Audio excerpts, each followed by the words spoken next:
Good morning everyone. जैसे कि हम प्रेजेंट कंटिन्यूस टेंस के बारे में पढ़ रहे थे, उसका हमने फर्स्ट फॉर्मेट देख लिया था। आज हम देखेंगे उसकी सेकंड फॉर्मेट नेगेटिव सेंटेंस के बारे में, नकारात्मक वाक्य के बारे में। Not is added with is am are and I N G form of main verb is used. इस सेंटेंस में क्या किया जाता है, इज एम आर के बाद नोट लगा दिया जाता है और वर्ब की फर्स्ट फॉर्म में आई एन जी एड कर दिया जाता है। आई एन जी वाली फॉर्म आती है इसमें। जैसे कि यहाँ पैटर्न दिया गया है, पैटर्न हम देखते हैं। सबसे पहले सब्जेक्ट आ जाएगा, फिर एम आर में से एक आ जाएगा, फिर उसके बाद नोट लगा दिया जाएगा और वर्ब की फर्स्ट फॉर्म के साथ आई एन जी आएगा। उसके बाद ऑब्जेक्ट होगा तो वो आ जाएगा।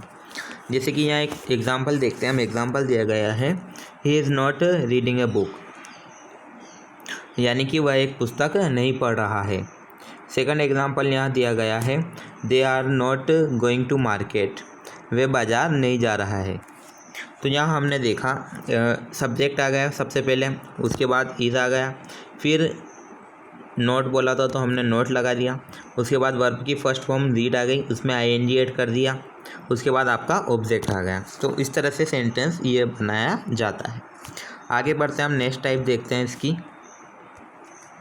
नेक्स्ट है आपके इंट्रोगेटिव सेंटेंस, यानी कि प्रश्नवाचक वाक्य है, वो किस प्रकार से बनाए जाते हैं। Is am are put before subject and questions mark at the end the sentence. यानी कि इसमें क्या करते हैं, इज एम आर को सब्जेक्ट से पहले लिखते हैं। सब्जेक्ट से पहले इज एम आर लिखा जाता है और जो ये सेंटेंस होता है इसके एंड में क्वेश्चन मार्क लगा दिया जाता है।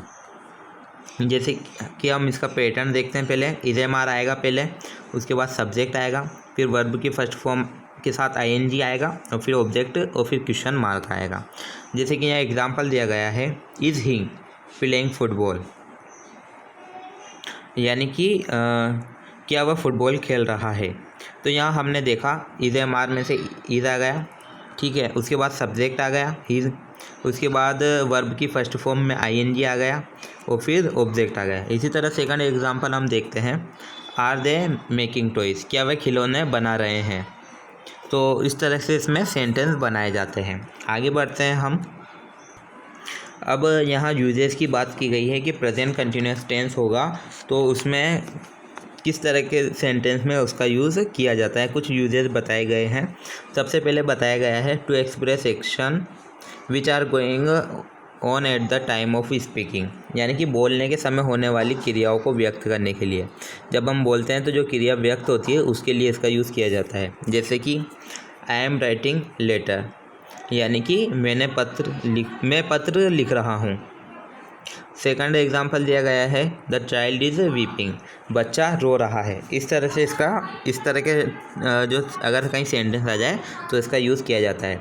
सेकंड टाइप बताई गई है, to express the program of near future with time adverbials like tomorrow, next week, etc, यानी कि ऐसे प्रोग्राम बताने के लिए, ऐसे फंक्शन बताने के लिए जो फ्यूचर के निकट हो, यानी कि भविष्य में हो। जैसे कि हमने पहले से कोई कार्य डिसाइड कर लिया हो कि कल हम वहाँ जाएंगे, कि कल ऐसा प्रोग्राम, कुछ भी हो जो हमें फ्यूचर के निकट हो, भविष्य के निकट हो, और उनसे पहले कुछ ऐसे क्रिया विशेषण आ जाए, जैसे कि टुमारो आ जाए, नेक्स्ट वीक आ जाए, ईटीसी कुछ भी आ जाए इस तरह के, तो वहाँ पर भी इसका यूज़ किया जाता है। जैसे कि एक एग्जाम्पल दिया गया है, Hari is coming here next week, यानी कि हरी जो है अगले सप्ताह यहाँ आ रहा है। तो हमने यहाँ देखा कि फ्यूचर की बात की गई है, तो इस तरह के सेंटेंस में भी इसका यूज़ किया जाता है। उसके बाद थर्ड टाइप बताई गई है, the verb going to is use to express the beginning of action in near future, यानी कि भविष्य के निकट हमें बताना हो कि कोई कार्य की शुरुआत की जा रही है, कोई कार्य प्रारंभ किया जा रहा है, तो वहाँ पर भी इसका यूज़ किया जाता है। जैसे कि यहाँ एक एग्जांपल दिया गया है, he is going to start a business, यानी कि वह एक व्यवसाय शुरू करने जा रहा है। तो उसने अभी शुरू नहीं किया है, शुरू करने जा रहा है, फ्यूचर में स्टार्ट होगा। तो इस तरह के सेंटेंस आ जाए तो वहाँ पर भी इसका यूज़ किया जाता है।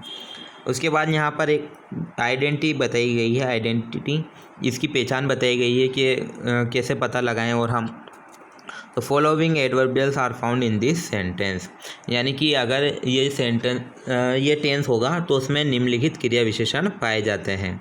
क्या क्या यहाँ दिया गया है, नाउ आ जाएगा, स्टिल आ जाएगा, today, tonight, this days, now days, at this time, at this moment, at present, etc। इस तरह के वर्ड्स आपको इस टेंस में मिल जाएंगे। इसके आगे हम नेक्स्ट क्लास में पढ़ेंगे।